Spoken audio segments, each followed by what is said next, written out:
Então o passado é o principal ativo, é um motivo de orgulho que os empreendedores têm para continuar no próprio negócio. Porque eles olham como é que eles começaram e as histórias são sempre muito difíceis, né? Eu comecei debaixo de uma escada.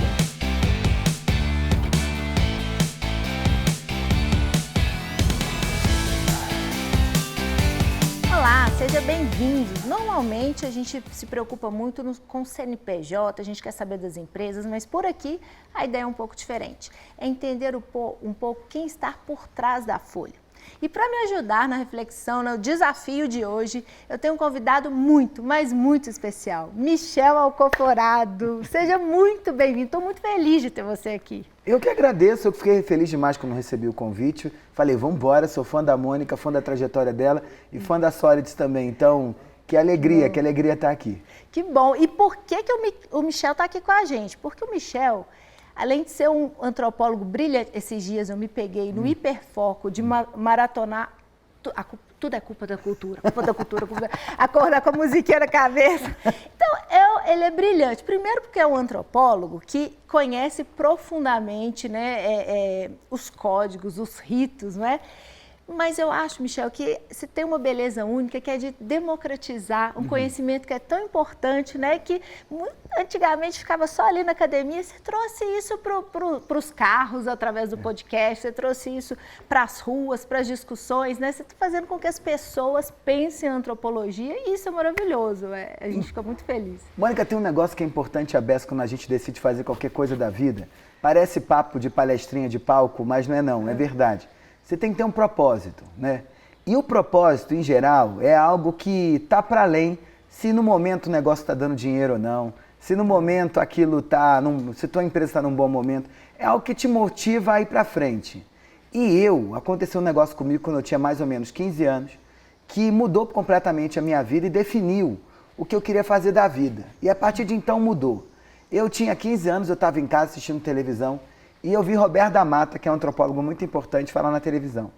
E eu fiquei perturbadíssimo com ele descrevendo, tentando entender o Brasil, para além do que os economistas faziam com os gráficos, ou os cientistas políticos faziam com as teorias sisudas. O Roberto da Mata entendia o Brasil olhando para a rua. E eu não dormi.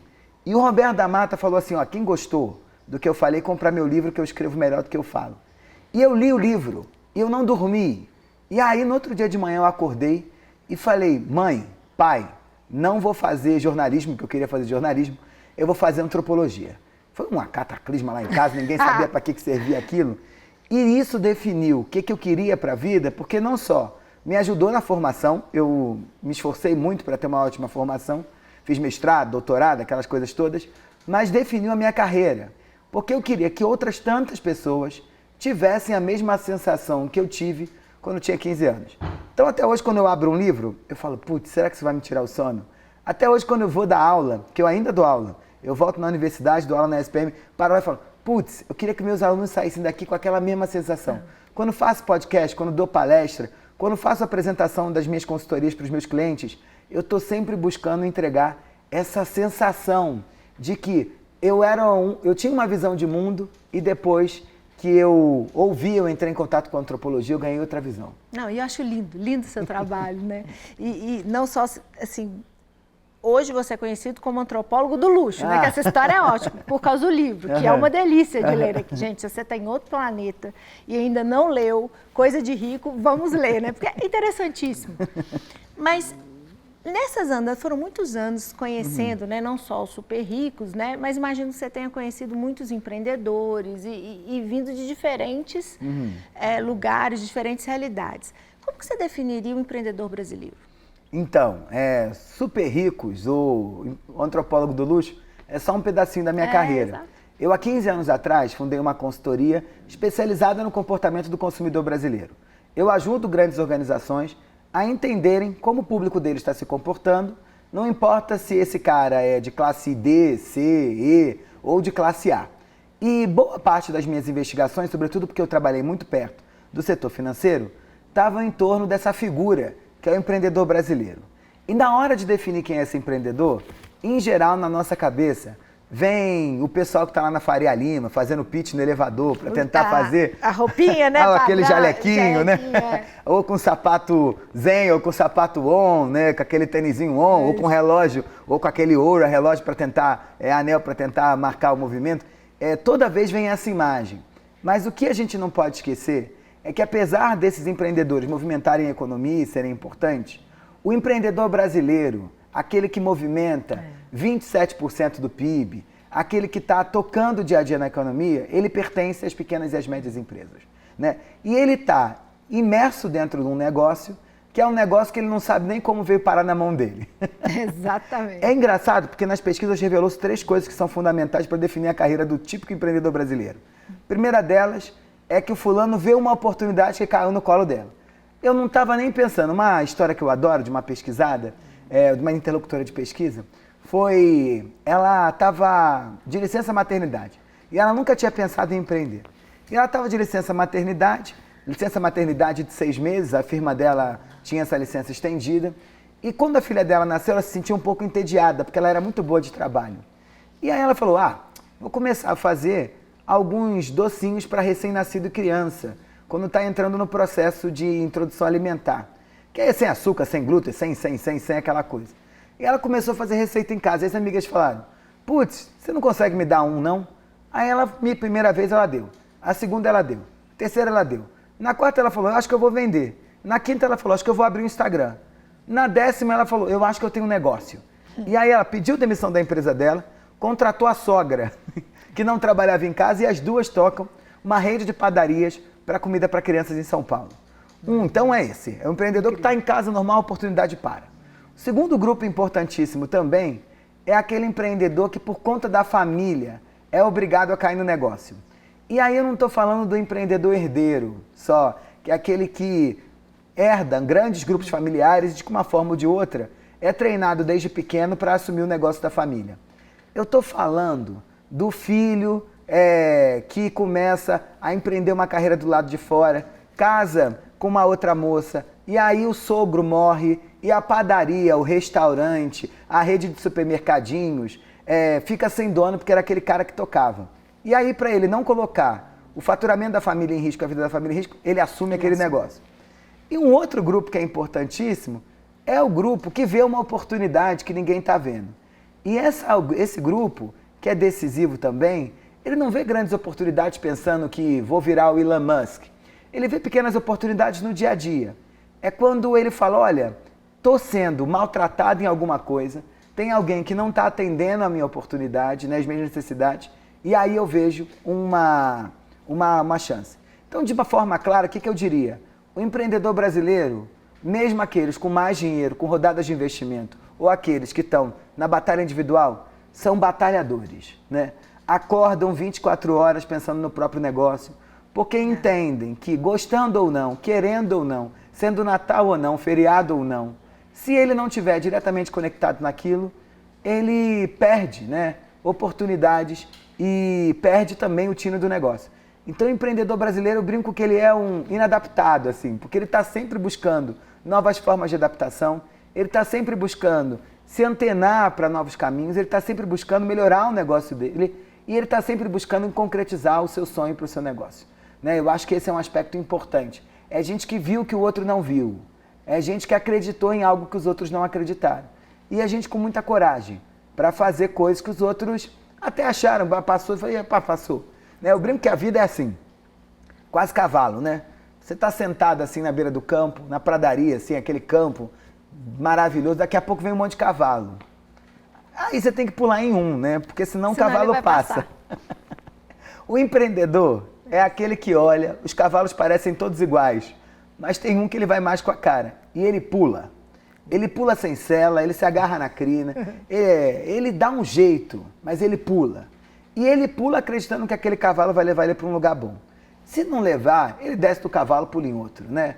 Então essa capacidade de adaptação, de senso de oportunidade, é algo central na invenção do empreendedor brasileiro. Não, e eu acho muito legal isso que você falou, que tem o estereótipo do empreendedor, mas na Sólides a gente atende pequenos e médios negócios, né? Então são 45 mil empresas no Brasil inteiro. Então eu tenho clientes no Amapá, eu tenho clientes ali no Rio Grande do Sul e muito com essa característica. São as pessoas que acordam cedo, estão ali trabalhando de sol a sol, e é uma vida que ela é dura por um lado, né? Parece que a gente vive num ambiente de escassez, mas por outro lado eu percebo uma flexibilidade, uma criatividade. Você acha que o empreendedor brasileiro, por causa das condições que a gente vive, né, de temperatura e pressão, ele tem uma característica diferente? Eu acho.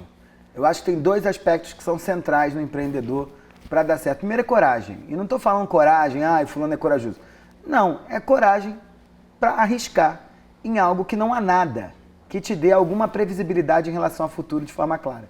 Porque quando você arruma um emprego numa firma, se a firma for boa e grande, no primeiro dia, no onboarding, como eles falam, você é recebido e o fulano diz, olha, esse cargo seu é esse, mas se você fizer tal coisa, no final do ano tem bônus, se você fizer tal coisa, você vai ser promovido daqui a não sei quanto tempo e você pode chegar a presidente dessa empresa.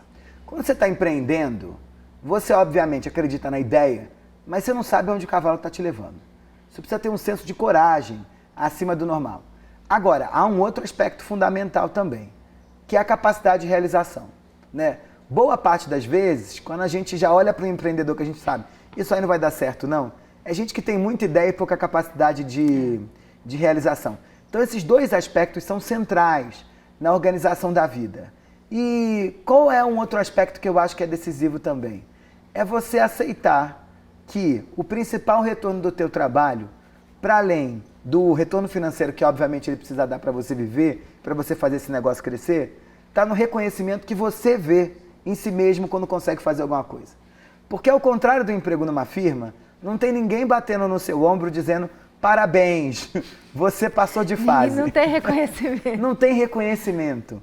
Eu brinco sempre que toda vez que você é promovido no trabalho, o RH te chama, o chefe te abraça, os teus colegas vão na tua mesa, o fulano bota uma flor em cima do teu trabalho, você muda de cadeira, né? Você vai para tua sala, uma outra sala, se você for promovido num cargo alto. Mas quando você empreende, você chega em casa e teu filho está reclamando que tu não fica em casa quase.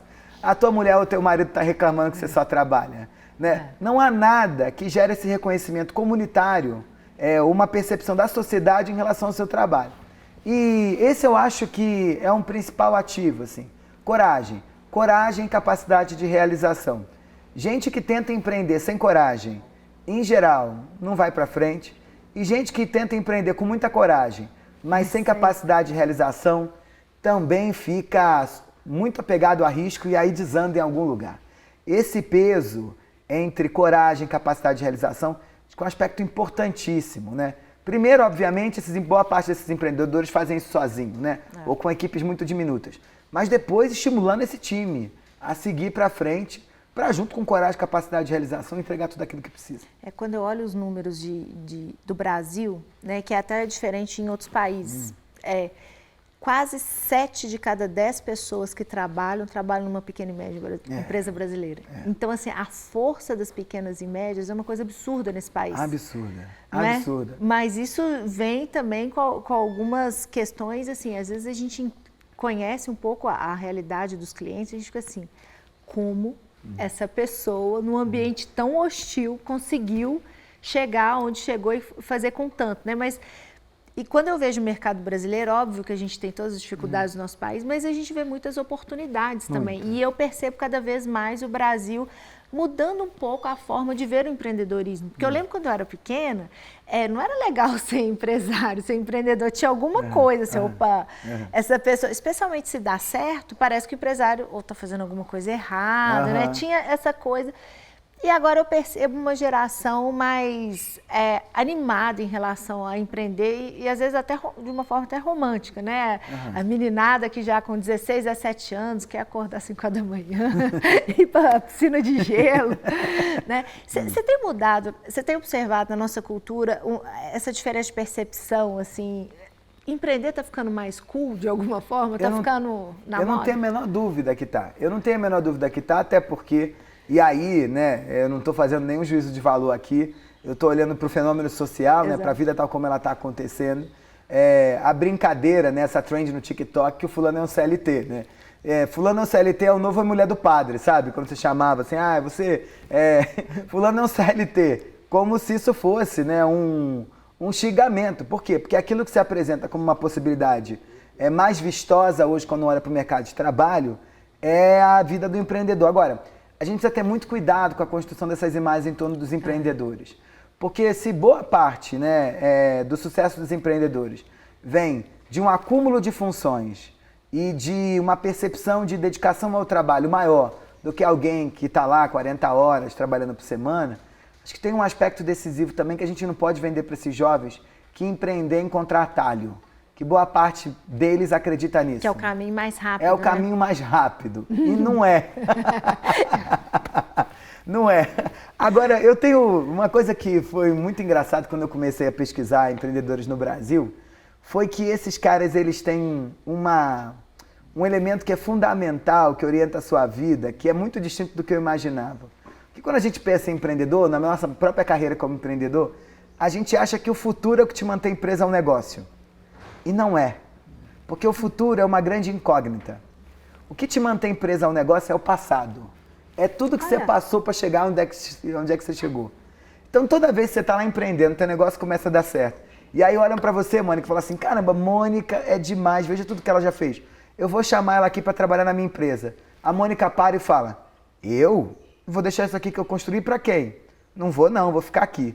Então, o passado é o principal ativo, é um motivo de orgulho que os empreendedores têm para continuar no próprio negócio. Porque eles olham como é que eles começaram e as histórias são sempre muito difíceis, né? Eu comecei debaixo de uma escada. Eu e um sócio, a gente ganhou a oportunidade de trocar pesquisa por uma mesa embaixo de uma escada, numa agência de publicidade. E a gente... Eu já tinha ouvido falar de garagem, agora debaixo da escada. Sabe aquele vão que fica embaixo da escada? Botaram uma mesa ali, a gente tinha nós dois e uma colaboradora que ficava ali. Eu comecei embaixo da escada. Primeiro dinheiro que a gente ganhou, a gente não ganhou dinheiro, não botou nenhum dinheiro no bolso, a gente comprou cadeira, porque a gente não tinha dinheiro para comprar cadeira. Então, o que me mantém preso ao meu negócio, e eu recebi inúmeros convites para assumir cargos dentro de grandes organizações, caramba, veja o que eu fiz, né? E quem vai continuar fazendo isso aqui dentro desse negócio aqui?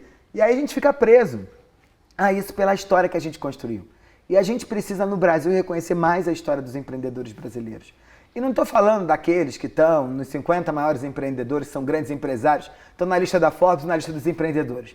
Eu estou falando nesses 70% de geradores de empregos para trabalhadores brasileiros, responsáveis por mais de 1/4 do PIB nacional. Gente que mobiliza e movimenta a economia, porque precisa de reconhecimento. Agora, o futuro. O futuro é uma crença nossa, né?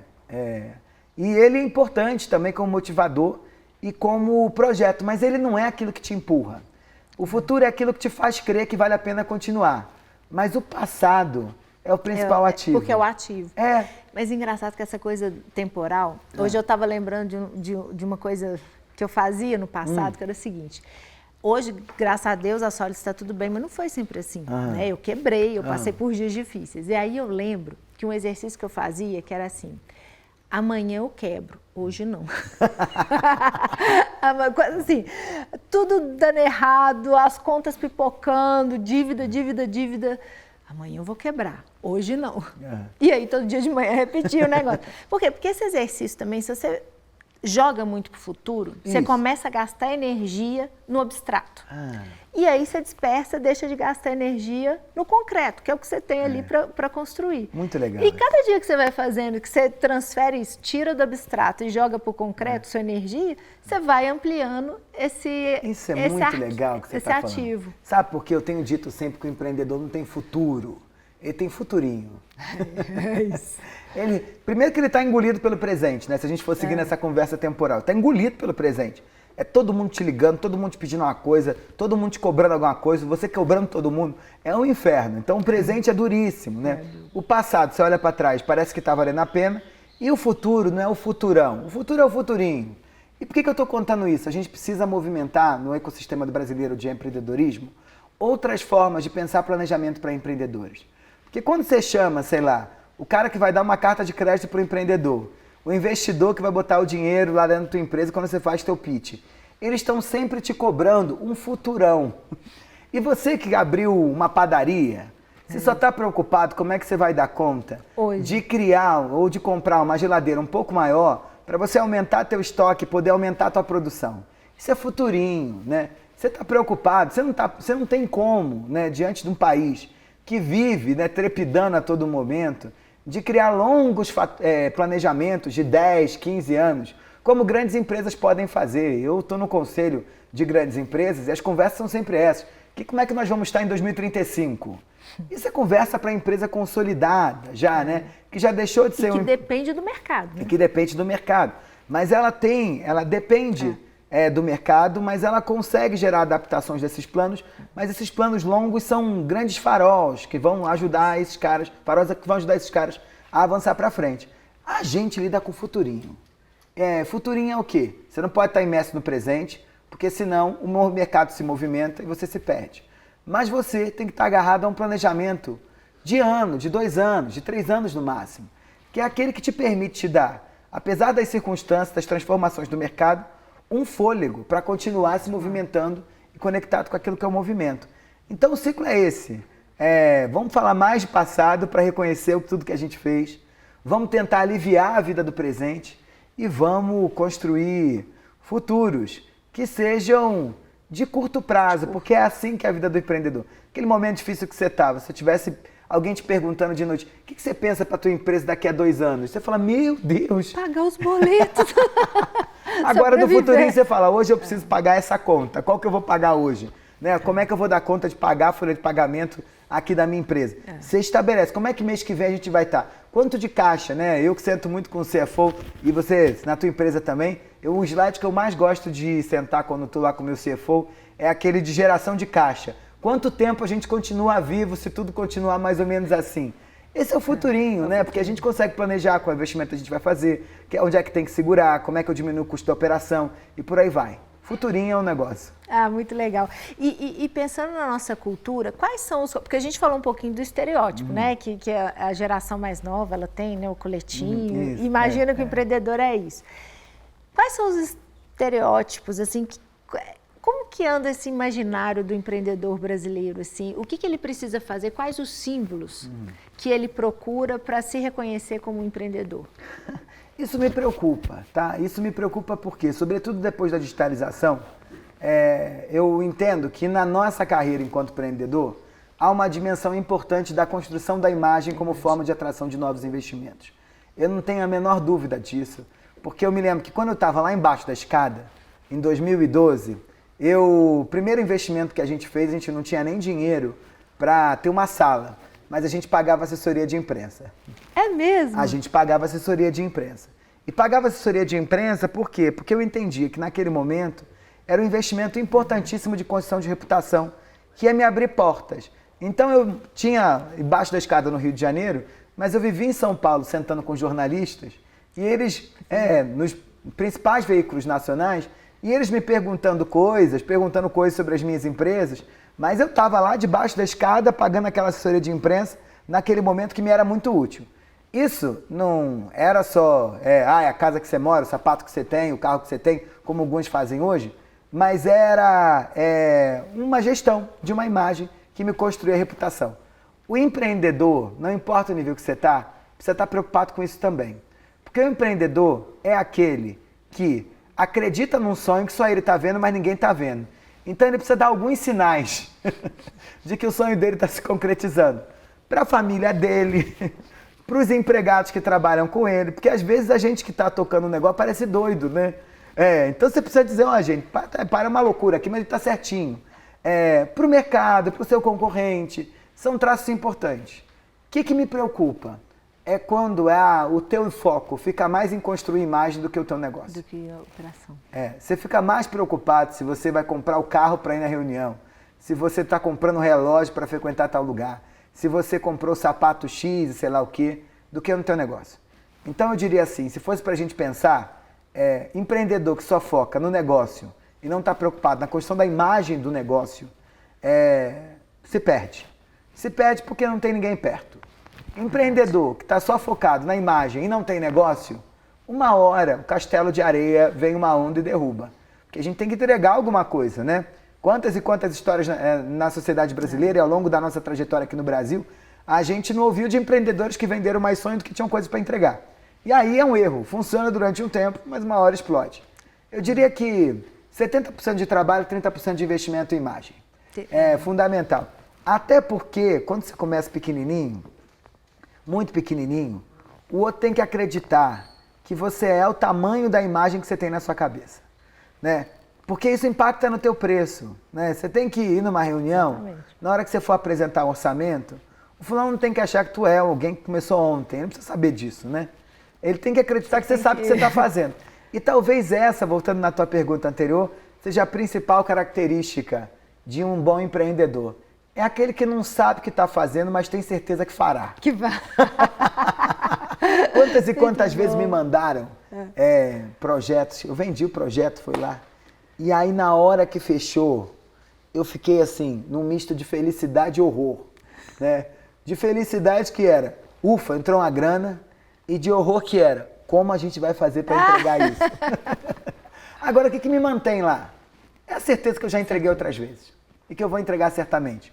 Então, dentro desse jogo, trabalho e gestão da imagem, eu acho que são aspectos decisivos. Então, não fica se... Os empreendedores sofrem de um dilema também, Mônica, que eu acho que é dificílimo. A gente, às vezes, corre o risco de ficar olhando mais para a grama do vizinho do que para a nossa. Então, essa coisa desses empreendedores de Instagram, que ninguém sabe muito bem do que fizeram, mas como é que ficaram ricos, que boa parte das vezes é fake, o cara dorme no hotel 5 estrelas, mas ele troca de roupa 30 vezes ao longo do dia para poder parecer que ele ficou nas redes sociais um mês ali. O fulano que faz, né, não tem uma grana para botar no helicóptero, ele aluga na arroba o helicóptero e fica andando só de helicóptero para dizer que anda de helicóptero. O outro que pede o carro emprestado do vizinho. Se a gente cair só nessa, ficar preocupado que essa é a vida, isso não é empreender. Empreender é trabalho, né? Empreender é dar conta de ver uma oportunidade e colocar em prática aquela oportunidade. Empreender é isso. Então, eu diria que gestão da própria imagem é o equilíbrio, é um ponto importante, mas o trabalho vale muito mais. Você está falando, eu estou lembrando assim, eu pecava muito, eu errava muito pelo contrário, sabe? Ah, não, tecnologia não precisa de nada. Aí, se eu olhava para o meu guarda-roupa, tinham 2 gavetas, uma com a mesma calça jeans, tipo 10 calças jeans igual, e a outra só camiseta, só. Não, eu sou de tecnologia, eu não preciso de imagem, Instagram não precisa não. Graças a Deus eu tenho um time de marketing que é melhor do que eu, que foi me ensinando e foi fazendo essa construção assim, de que a imagem era importante, porque eu já ia para outro extremo. Não, se eu tiver bons números, se eu tiver só resultado, todo mundo vai comprar a história. E não era verdade. Não. Eu já tomei, em retrospecto, eu percebo que quantas vezes eu cheguei na frente de um investidor despreparada, às vezes até com o código errado, com a imagem, eu querendo ser tão purista nesse sentido, não, só o número importa, eu estava negligenciando uma parte que também é importante, porque são os códigos humanos, né? É isso, uma parte importante do nosso trabalho. É trabalho também. É também. É trabalho se preocupar com a própria imagem, mas é trabalho também fazer networking, que eu acho que é um outro ponto também que os empreendedores, às vezes, eles deixam para trás, né? Que cara, eu tô tão preocupado com o meu negócio, o que interessa é o meu cliente, e o mercado não me interessa. Errado. Errado por quê? Porque é numa conversa com outro empreendedor que a gente reconhece dores, né? Então, depois, óbvio, de 2 encontros, que tá todo mundo querendo vender melhor do que o cara constrói contigo uma empatia, uma relação empática ao ponto de vocês compartilharem dores. E aí você entende que o teu drama não é teu, às vezes é do setor. Você entende qual saída o outro lado conseguiu resolver. Às vezes ele está no estágio mais avançado da empresa dele, ele pode ser um mentor para você. Então eu diria que esse tripé, trabalho, gestão da imagem, mas sobretudo, né, o teu vínculo com a comunidade é importantíssimo. É tão importante que quando a gente olha para o empreendedor do interior do Brasil, as cooperativas têm um papel fundamental nesse jogo. O que a cooperativa te entrega? É algo que, sei lá, um grande empresário vindo de fora não consegue te entregar? Obviamente que não. Às vezes, players internacionais estão muito mais preparados para atender o mercado brasileiro do que aqui. Agora, o que a cooperativa te entrega? Reconhecimento da comunidade, vínculo com gente que está passando pela mesma coisa que você.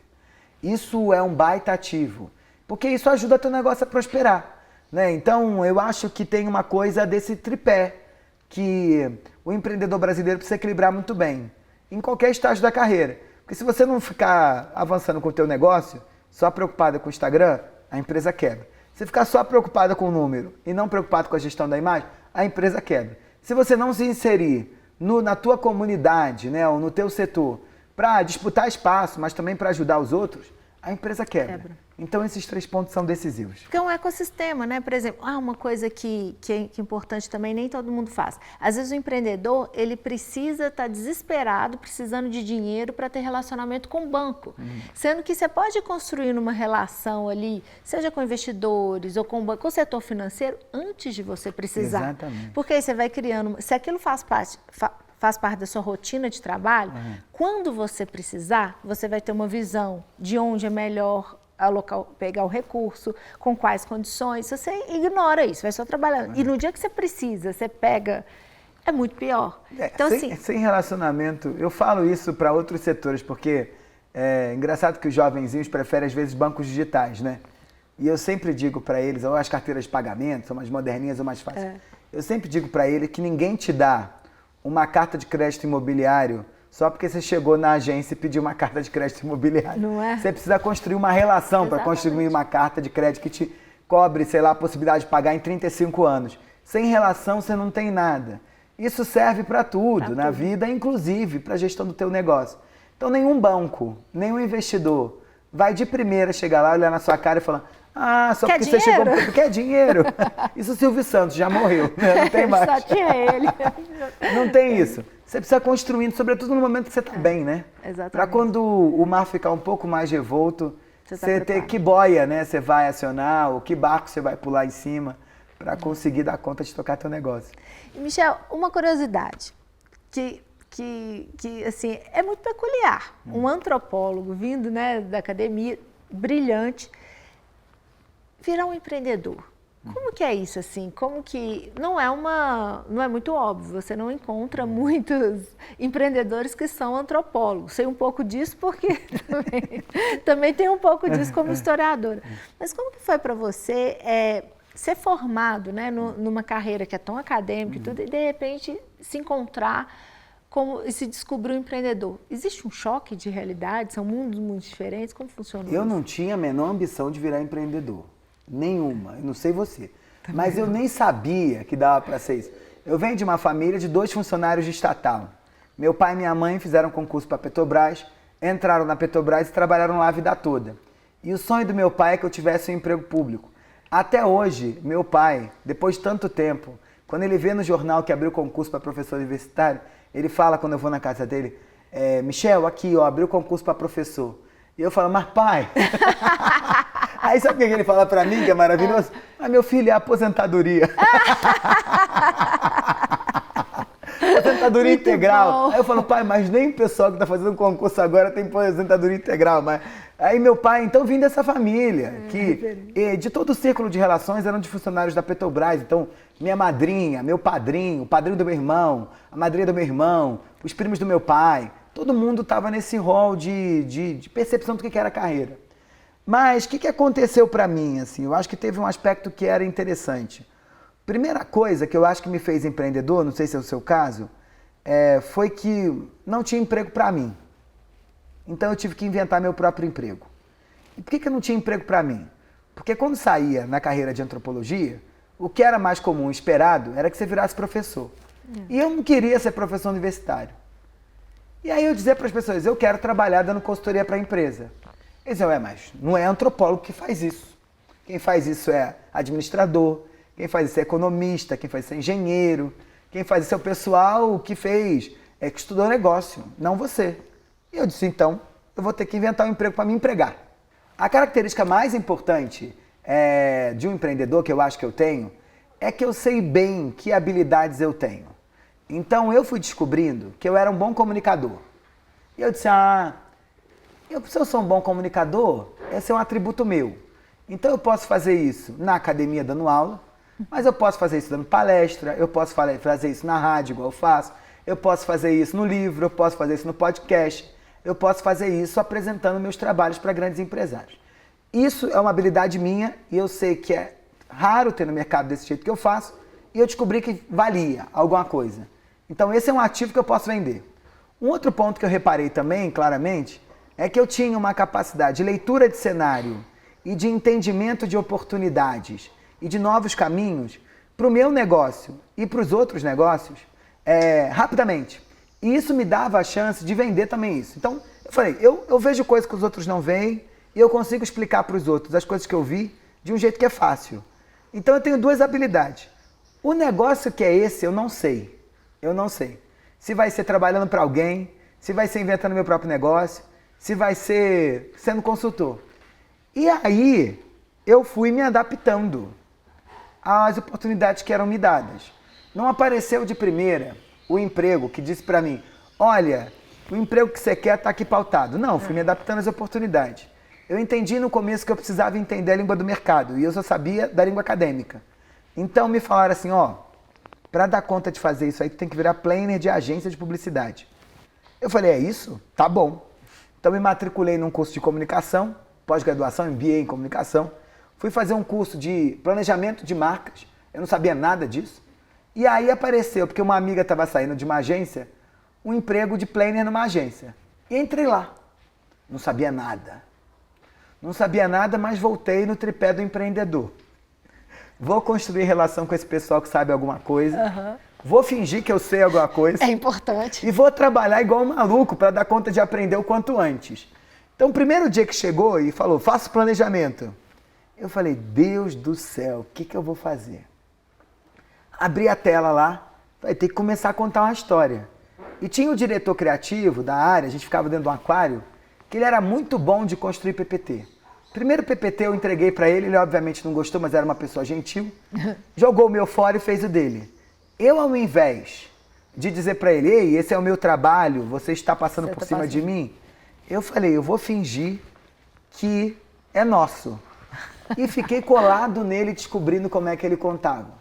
Depois daquele dia, eu fui nos arquivos e passei semanas desesperado tentando entender qual era o padrão que tinha para contar aquelas histórias.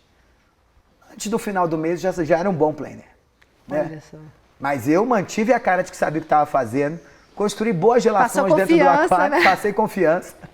Construí, e olha, esse negócio de passar confiança é interessante, porque eu era um acadêmico, e na academia, a única coisa que você abre lá, né, naquele tempo, hoje mudou muito, era o Word, porque você escrevia muito. Eu nunca tinha aberto PPT, não sabia nem o que era PPT. E quando eu cheguei na agência, eu ganhava um saláriozinho desse tamanho, porque eu via ali uma oportunidade, e eu reparei que só eu tinha PC, todo mundo tinha Mac. Aí eu nunca tinha mexido no Mac na vida.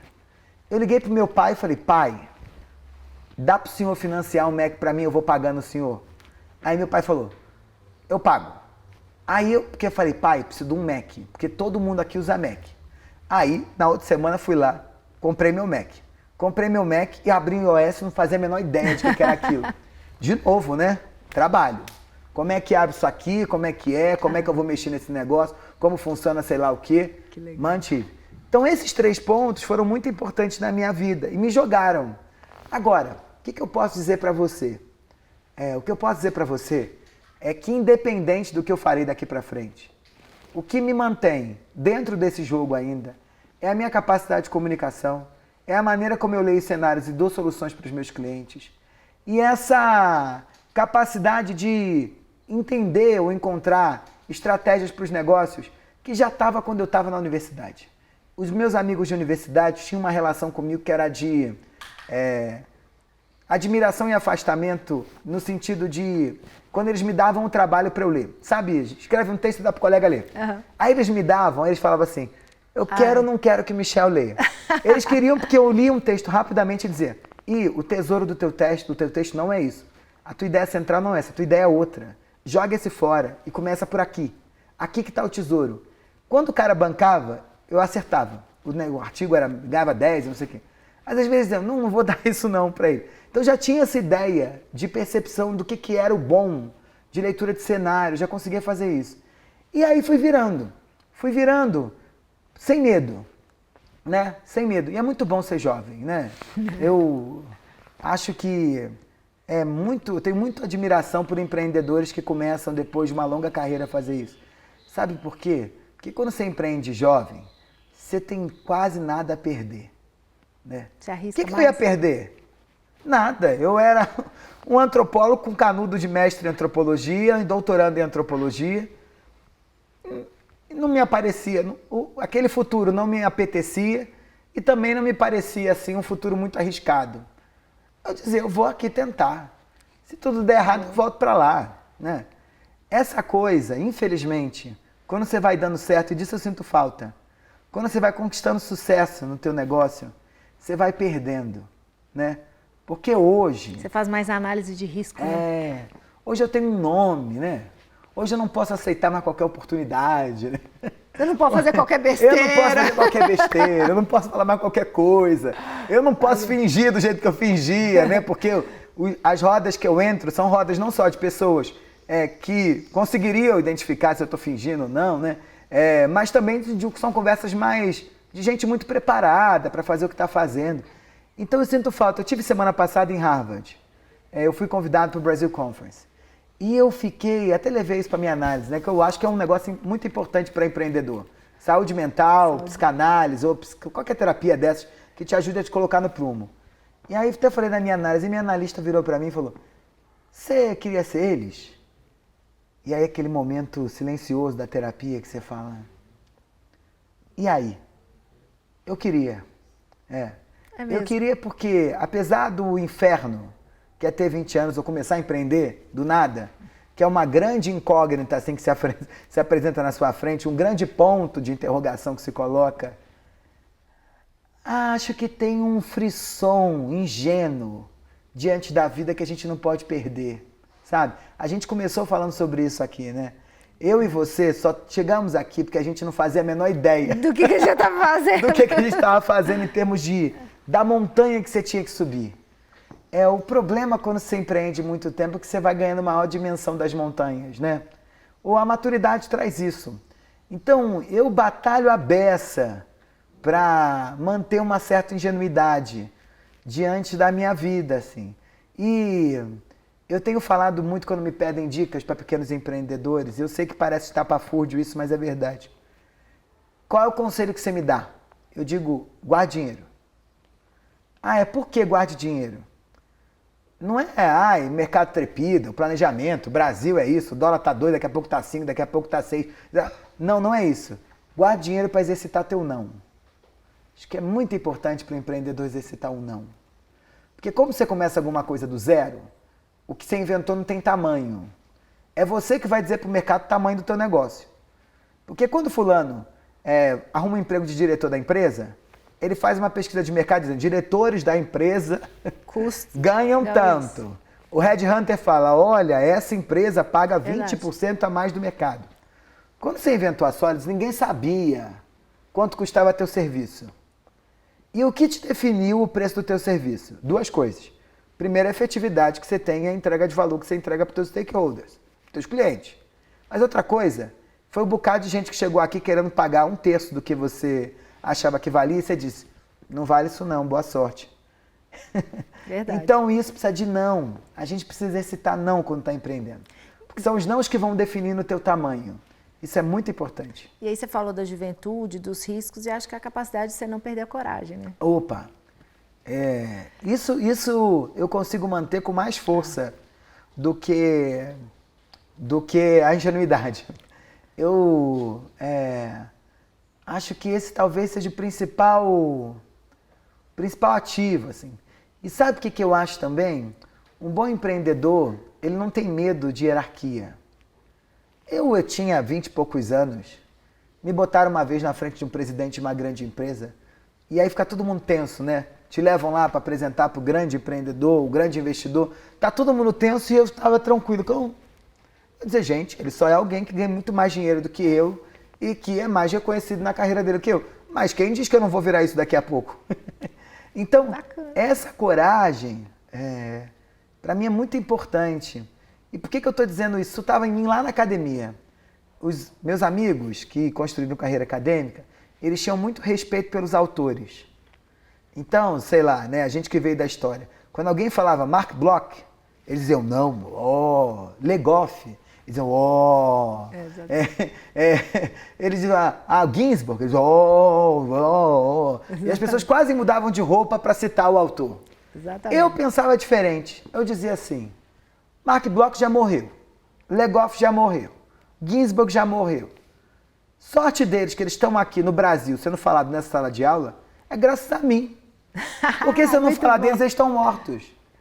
Então eu vou usar eles de igual para igual e vou usar eles, reconhecendo a capacidade desses caras, e vou usar eles ao meu bel prazer, do jeito que eles funcionam para mim. Acho que bons empreendedores são aqueles que olham para o cara que já conseguiu um investimento de não sei quantos milhões, olham para o cara que já virou empresário, já deixou até de ser ganho de empreendedor, está no conselho da própria empresa, olham para esses que deram certo e falam, legal, é só questão de tempo. E é um outro aspecto também que é decisivo, que eu acho que eu repito isso sempre para os meus alunos quando dou aula. Um bom empreendedor não existe não. Todo não é ainda não. É ainda não. Eu até hoje lido com isso. Eu recebo, porque fiz sucesso, estava em todos os jornais, não sei o que as pessoas acham, e você é a mesma coisa, eles certamente acham que não tem mais não, né? Que agora é só sim, né? Porque todo mundo quer fazer negócio com a Mônica. É não atrás de não. Só que para mim todo não é ainda não. Ainda não. E o que eu vou fazer para que esse não virar sim? E todos isso, eu faço isso com todos os campos, porque quando você vira empreendedor, todo o campo da tua vida acaba virando isso, né? Esse livro que eu publiquei foi o mais vendido de 2025 do Brasil. E há muito tempo não tinha um fenômeno editorial tão grande de um livro de não ficção vender tanto em tão pouco tempo. E eu lancei o livro em agosto. Em dezembro eu era o mais vendido do ano, então eu perdi o ano todo. E qual editora apostaria, falaria que ia acontecer? Qual a probabilidade? Resultado. O próximo best-seller vai ser um antropólogo. Nenhum. Como ninguém achou quando você inventou o teu negócio que tu ia inventar um negócio desse tamanho. Mas eu dizia, tá bom. Você acha que passa, desculpe, passa um pouco por ter fé em você e ter fé naquilo que você pode ser e naquilo que você... É uma mistura de fé com autoestima? Você acha que passa por aí? Eu acho que é uma mistura de fé no teu trabalho, que é muito importante. E aí eu estou dizendo de autoconfiança como fé. Mas eu acho que é uma mistura decisiva também, que eu tenho certeza que você tem, é de que um erro não te engole. Quando o cara tem uma vidinha muito corporativa, assim, daquelas mais enquadradas, ele acha que o erro engole ele. E essa coisa da autoconfiança, que eu acho que define muito bem o trabalho do empreendedor em relação a quem que constrói uma carreira dentro de uma grande empresa, é que numa grande empresa, como é que o RH, boa parte das vezes, constrói a tua percepção de valor? Ele parte do pressuposto que o CEO é a pessoa mais bem preparada para estar dentro daquela empresa inteira naquele cargo. Não à toa ele virou CEO. E todo mundo é um pedaço de CEO. Então é o CEO menos 1, CEO menos 2, CEO menos 3, CEO menos 4, CEO menos 100, que é o estagiário. E todo mundo tem como parâmetro naquela empresa o CEO como meta do cara. Quando a gente empreende, a gente é a gente. Você é a tua métrica. Você não tem essa lógica estruturada e hierarquia, né? Porque a gente em relação a alguém que é o cara. Não. Óbvio que você admira uma série de pessoas e reconhece o trabalho delas. Mas você é obrigado a entender que você tem habilidades que são centrais. Porque empreender é algo que a gente descobriu depois. Não é que ser um grande empresário que toca o negócio para frente. Empreender, boa parte das vezes, é ser super empregado de si mesmo. Né? É uma ótima definição.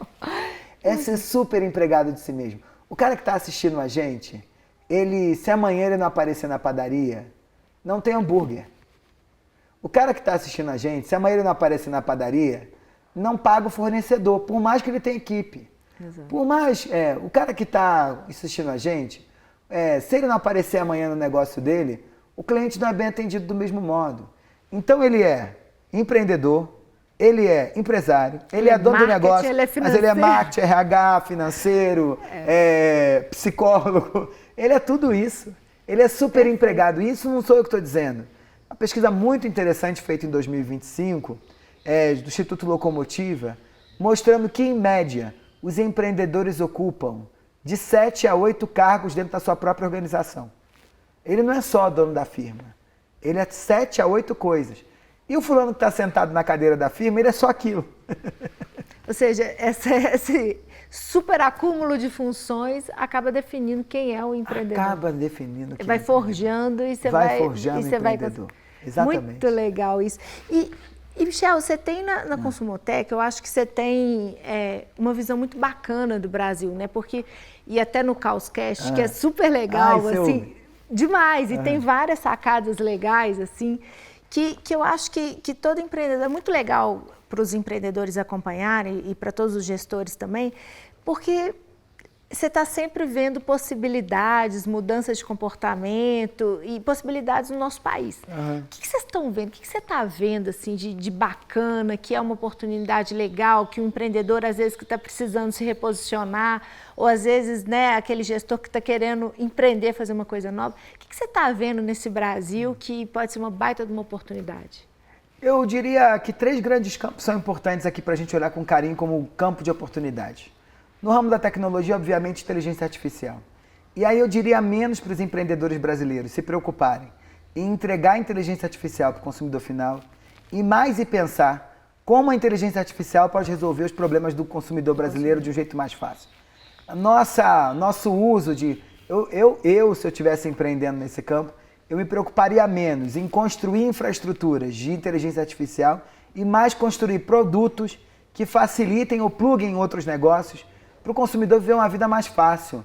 Eu estaria pensando como é que inteligência artificial ajuda na gestão financeira sem o fulano ficar precisando fazer conta no Excel ou entrando nos gerenciadores financeiros hoje que ainda são meio mais ou menos.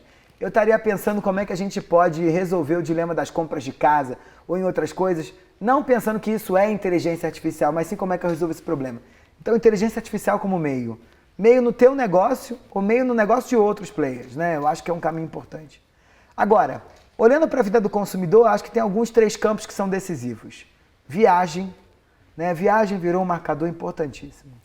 Outros modos de viajar, outras formas de comprar passagem, serviço acoplado viagem, né? Como é que eu defino o meu roteiro? Que ninguém liga mais, né? Eu brinco que tem alguns campos, assim, depois da oferta de paleta ou de oportunidades do portfólio de hotéis na internet, o trabalho das agências de viagem virar outra coisa. E agora eles estão construindo roteiro, né? Facilmente, quando você olha, só que está meio mais ou menos. O inteligência artificial dá conta de te ajudar a construir roteiro. E a agência de viagem, ao invés de ficar com medo disso, devia pensar como é que traz esse produto para dentro. Quando a gente não consegue vencer o inimigo, a gente se alia ao inimigo. Então, como é que eu trago isso, né? Como é que eu trago e crio um produto para o fulano que tem $100 para ficar em Nova York durante 24 horas? O que ele faz com $100 em Nova York? Onde é que ele almoça? Onde é que ele janta? Onde é que ele vai no MoMA? Ou como é que ele faz essas escolhas? Então, acho que o campo da viagem é um campo importantíssimo. Um outro campo que vem crescendo no Brasil como um marcador importante é esporte, né? O Jim Ratz e o Strava revelam que esporte deixou de ser só um lugar de autocuidado, mas se transformou também num campo de sociabilidade. Então, o que tu está fazendo na tua academia? O que tu está fazendo com a tua rede de nutricionistas? O que tu está fazendo na tua lojinha? O que tu está fazendo com a tua lojinha de suprimentos? O que tu está fazendo com isso? Acho que é um campo importantíssimo. E o terceiro campo é bem-estar, né? A vida está muito dura, a gente quer estar bem. Exato. E a gente está pagando caro para ficar bem, hein? Então, novas oportunidades que te ajudem a ficar bem, vão decolar. Ah, legal. E, engraçado, você falou da inteligência artificial, né? A gente está assim, maravilhado com como agora a gente consegue, de uma maneira muito mais rápida e fácil, facilitar a vida dos RHs no Brasil e de quem está trabalhando nas empresas. Porque agora mas assim, o foco, você falou uma coisa que a gente acredita muito. A tecnologia, ela sempre tem que ser o meio, não o fim. Quando você começa a tratar meio como fim, você se perde. Isso, aí que você perde. Você toma as decisões erradas, assim. O foco é quais as necessidades das pessoas, onde as pessoas não estão sendo servidas, que eu posso servir. Né? E aí a tecnologia entra como meio. Eu tenho um amigo chamado Luciano Calil, que é um grande empreendedor em série no ramo da tecnologia, e ele me falou um negócio que uma vez perguntei para ele: Calil, qual é a tua definição de tecnologia? E ele brilhantemente me disse: tecnologia é tudo aquilo que te ajuda a fazer de um jeito mais rápido aquilo que tu demorava mais tempo para fazer sem ela. O ganho de eficiência. A definição de eficiência não é eficiência em si, porque eficiência em si não existe. É eficiência para fazer alguma coisa. Então tenha clareza de que coisa é essa que tu quer fazer e como é que o arranjo tecnológico te ajuda a resolver esse problema do jeito mais fácil. Foi assim que inventaram o carro, foi assim que inventaram o avião, foi assim que inventaram o helicóptero, As máquinas, foi assim que inventaram as máquinas, foi assim que inventaram a máquina de lavar roupa, o fogão, a geladeira. É só para ajudar a gente a ganhar eficiência na vida. Muito bom. E tornar a vida melhor. Mas, por falar nisso, Michel, agora a gente tem um quadro muito legal, que é Receita de Sucesso. E agora, já sei que você é corajoso, já sei que você tem confiança em você, eu quero ver se você tem confiança para fazer uma pizza comigo. Esse talvez seja a maior batalha da minha vida. Então, vamos lá. Então, agora a ideia é a gente ir lá para a cozinha e juntos, assim, a ideia é você fazer uma pizza, a gente continuar pensando sobre todas as possibilidades do que é empreender, mas de um jeito mais mão na massa. Agora eu quero te ver pegando mão na mão na massa. Vambora. Fechado? Fechado. Então, vamos lá. Ó, Michel, então agora é receita de sucesso. Ó, vamos ver. Sucesso como antropólogo, sucesso como empreendedor. Agora quero ver como é que vai ser o sucesso como pizzaiolo. Tá mais difícil do que criar empresa, hein? Vamos ver. Eu nunca fiz, hein? Então vamos lá, mas tudo tem a primeira vez. Ó. A Joga ideia... um pouco de farinha. Vamos lá. Eu vi no filme. Isso é aí. aquele famoso vi no filme. Aí A dá uma farinha. espalhada assim, né? Exato. Tá bom. Tá bom. E aí, quanto da pizza eu pego? Vamos pegar, tá vendo que tem uns tem aqui quadradinhos? já uma dica. Isso. Ih, eu achava que era dura, é mole assim, Essa né? é molinha, essa receita é molinha. E aí, ela tá um pouco molinha, e aí você pode ir dando um pouco mais de ponto sim. quando você coloca a farinha. Tá, A farinha entendi, vai entendi. chegar. Tá. Bom, mas você tem outra carreira aí também, hein? Não é, será? Se cansar. A gente falou de como começou. As primeiras vezes, assim, por isso que a gente tem que valorizar os amigos. Porque as primeiras vezes que a gente fez pizza aqui, elas ficaram horríveis. E você buscou na internet? Aí, Como é que foi pra fazer a receita? Hoje sempre tem alguém que traz uma receita, uma dica pra gente. Se foi uma amiga que trouxe Já essa tá receita. suficiente pra pegar o rolo? Tá ótimo. Ó, você foi mais rápido que muita gente. É mesmo? É, você tá indo Pô, bem. eu tô... É porque tu sabe, né? Antropólogo já fez muito mais por muito menos. Aí quando Muito chega... bom. Isso aqui tá tranquilo. Mas, ô, Michel, eu acho que você já viveu muita coisa. Qual foi a situação, além de ter que fazer uma pizza, assim, qual foi a situação assim, mais inusitada que você encontrou? No, assim, por no esse trabalho, Brasil, eu já no fiz trabalho? grupo focal de... Porque as pessoas vêm agora, trabalha para banco, trabalha para multinacional, viaja para cima e para baixo. Mas esse é um negócio também maravilhoso quando você empreende, né? Que a pessoa acha que a tua vida sempre foi aquilo. Ela acha que você sempre ganhou bem, né? Que você sempre teve dinheiro. Quando você dá certo. Que você... Ela tem que ficar redonda, né? Tem isso também, né? Não, então, aqui a gente é bem democrático. A gente não cobra geometria, não. Não. Não. Aí, uma vez surgiu, a gente tá... Sabe aquele momento que tá duro? Tu reza pra Deus pra qualquer trabalho aparecer? Apareceu uma pesquisa sobre croquete. Era uma empresa, uma lanchonete que estava pensando em fazer uma mudança do cardápio do croquete. Aí eu fazia tudo, né? Aquele negócio empreendedor, você é tudo. Então eu fazia o grupo focal, vendia a pesquisa, montava o PPT. Tinha que dar o croquete na hora quente pro povo, porque não tinha como oferecer um croquete frio. Então a gente fritava dentro da sala, eu fritava o croquete, eu servia aos consumidores e eu ficava fazendo a pergunta. No final, a minha cara só era gordura, né? Porque eu que tinha que... E agora? Agora, coloca aqui e aí a gente vai rechear. Você fez muito rápido. É mesmo? É, eu acho que você foi muito bem. Vamos ver, hein? E aí, ó... Mas o pessoal que tá gravando aqui tem um comprometimento de provar depois, né? Sim, não, eles Não adoram acha que é fácil, experimentar, assim, que é só chegar aqui, ligar a câmera, né? Cuidar da luz, né? Microfone... Senão era fácil, né? E aí a ideia, você escolhe o sabor. Assim, primeiro pode é o ser molho. pizza de croquete, você pode ser criativo, ó. Tá vendo? Tá, vamos ver tem aqui o coisa que de tem. doce, de sal, fruta, o que você quiser. Isso aqui é o quê?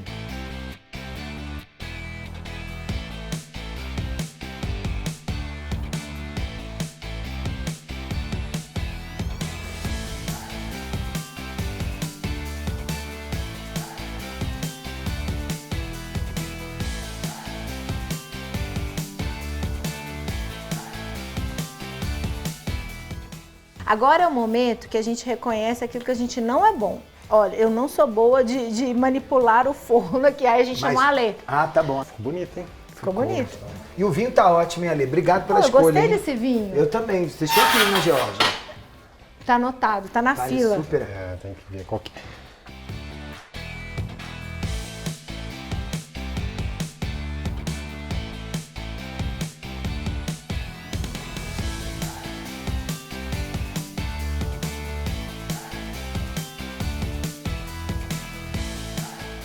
Um presentinho, um carinho que muito fizemos pra obrigado. você. Muito obrigado. Primeiro pra te agradecer, assim. Putz, gente, que maravilha, hein? Por muito trás da obrigado, muito obrigado, gente. Vocês são gênios, hein? E obrigada por ter, eu acho que é uma conversa tão legal que eu acho que o seu trabalho ajuda a gente a entender melhor o Brasil, as pessoas, e de alguma forma as coisas ficam mais leves, porque quando a gente entende e dá sentido para aquilo que a gente faz, tudo fica melhor. É verdade. Então, assim, continua fazendo, porque o seu trabalho é muito legal, eu Obrigado. gosto muito, e o impacto que você gera é uma coisa muito bacana. Muito obrigado, fico muito feliz, tá? Obrigado mesmo. Obrigada.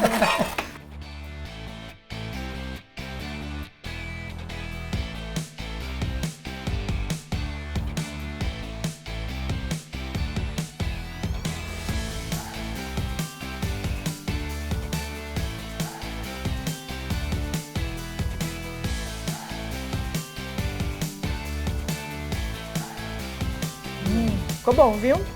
Igual com a Gente, Dona Maria Braga, dá pra passar Não em é? casa. Não tem. Falha nossa, vamos providenciar. Gente, ficou muito bom. Gente, olha, e aí com isso fechamos a primeira temporada por Detrás da Folha com esse convidado super especial. Michel, muito obrigado. Foi muito obrigado. gostoso e arrasou na pizza. Gente, Tá bom mesmo. além de antropólogo, empreendedor, é excelente pizzaiolo, viu? Recomendo, arrasou. Vou mandar o currículo, hein? Se tiver oportunidade, pode me mandar que eu vou, hein? Muito bom. Obrigada, pessoal, e até a próxima. Ó.